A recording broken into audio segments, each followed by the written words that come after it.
Imagine being thrown into a pit of actual venomous snakes while a king smiles down at you. Yeah, it's freezing, it's foggy, and we are dropping right into the middle of a brutal execution in medieval England. One of the most feared men in history is about to meet a seriously gruesome end.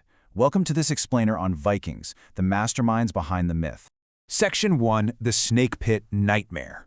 Right there, you have King Aella of Northumbria, and he is literally smiling. He's looking down into this writhing pit, watching his legendary enemy, the scarred warrior Ragnar Lothbrok, getting eaten alive. I mean, it sounds like a scene ripped straight out of a fantasy movie, right?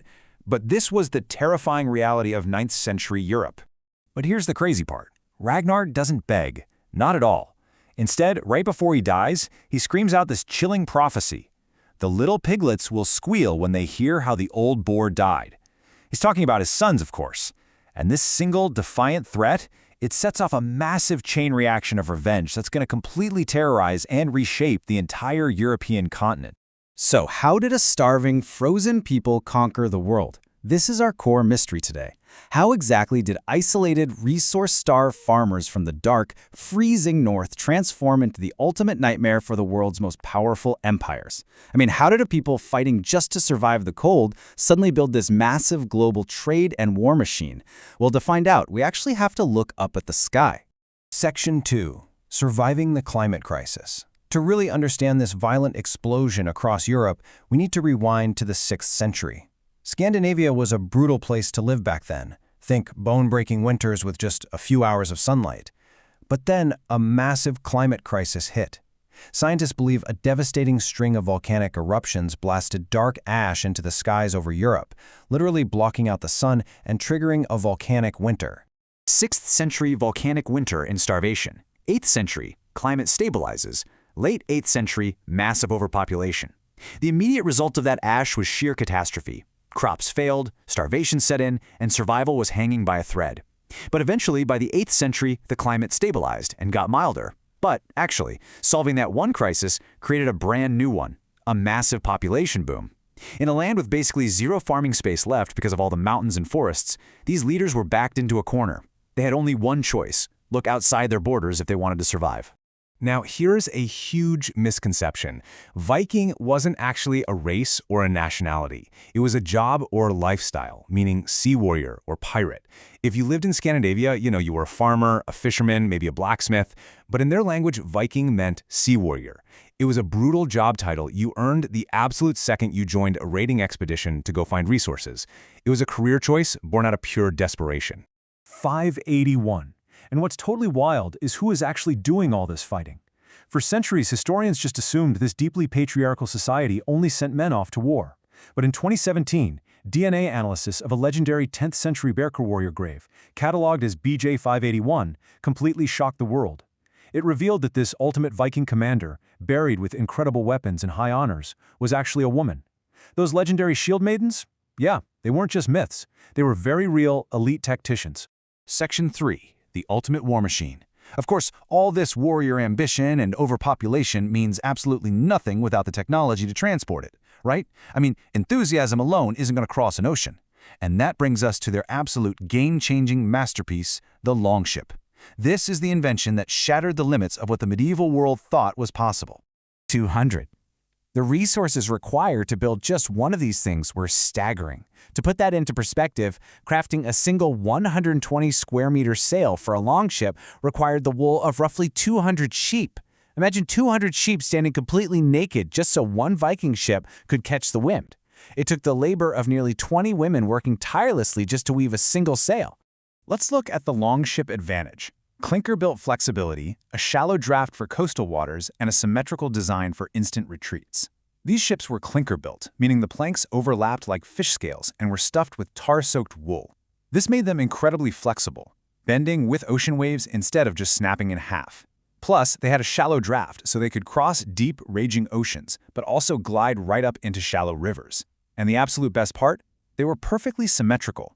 They could hit a beach, raid a village, and instantly row backward, to vanish before the enemy could even start turning their heavy ships around. A real game changer. Section 4. From Pirates to Kings. In the summer of 793 AD, they unleashed this terrifying piece of tech on the sacred Lindisfarne Monastery in England. Now, to the Christian world, unprotected churches were a moral red line in warfare. But to the non-Christian Vikings, well, that red line just looked like a red carpet leading straight to a pile of undefended treasure. They slaughtered the monks, swiped the gold, and officially kicked off the Viking Age. So, why did the Vikings obsessively burn buildings? After looting a place, they had this bizarre trademark, burning the whole thing to the ground. Why destroy the buildings if you've already stolen all the good stuff? Well, the reason is actually pretty surprising. These massive, blood-soaked warriors were terrified of ghosts. Seriously. They believed the spirits of the people they killed could come back for revenge, so they used fire to purify the area so the dead couldn't follow them home. King Aella of Northumbria versus Ivar the Boneless. Eventually, these hit-and-run raids evolved into something way darker: conquest and revenge. Remember Ragnar's snake pit from earlier? Well, one of his little piglets was his son, Ivar the Boneless. Born with incredibly fragile bones, Ivar used his physical weakness to become this unparalleled strategic genius. He faked peace with King Aella, tricked him into handing over a small piece of land, and then unleashed the great heathen army, a massive fleet of 400 ships, for some brutal, highly calculated revenge. They didn't just raid, they completely dismantled the English kingdoms. Section 5. A global trade web. Once they had a really solid foothold in England, capturing major hubs like York, their ambitions completely skyrocketed. They transformed from these hit-and-run pirates into world-class explorers and merchants.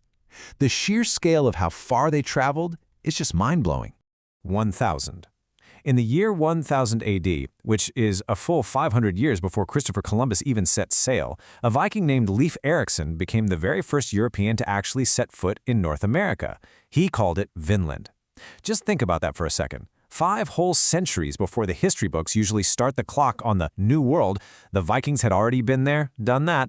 Their global takeover was honestly insane. Bjorn fakes his death to capture an Italian city, Rollo secures Normandy from the French, Rurik founds the Russian state, and traders reach the markets of Baghdad. Let's break that down. You had Bjorn Ironside sailing into the Mediterranean, faking his own death in a coffin so his men could smuggle him inside an Italian fortress he mistakenly thought was Rome, and then literally popping out to capture the city. No way, right?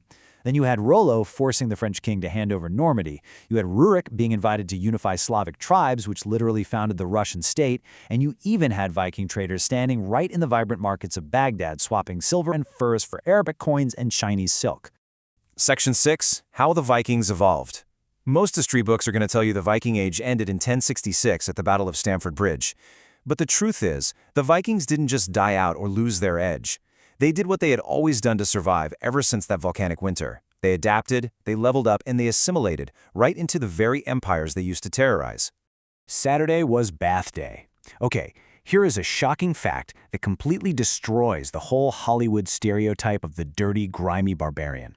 An English monk actually wrote a bitter, complaining letter that local English women preferred Viking men. Why? Because the Vikings actually bathed every single Saturday. I know, right? They were surprisingly hygienic. They carried beautifully crafted combs, tweezers, and grooming tools. They weren't just brutal fighters, they were clean, and clearly they were highly charismatic. Step 1, conquer land. Step 2, convert to Christianity. Step 3, become European royalty. As they started settling down in places like England and France, they realized something pretty crucial. To keep their power and secure a permanent seat at Europe's high table, the old ways had to go. They traded Thor's hammer for the Christian cross. They transitioned from being the agents of chaos to the actual kings building the castles and fighting off the chaos. So, did the Vikings ever really disappear? Which leaves us with this totally fascinating realization. When you speak English and use everyday words with Old Norse roots like egg or knife or window, or when you look at the lineage of the British royal family and trace it back to William the Conqueror, who was a direct descendant of the Viking Rollo, you really have to ask yourself, did the Vikings ever actually disappear? Or did they just change their outfits, refine their tactics, and quietly take over the world from the inside out? Just think about that the next time you use a simple word like window. Thanks for joining me on this explainer, and keep questioning the history you think you know.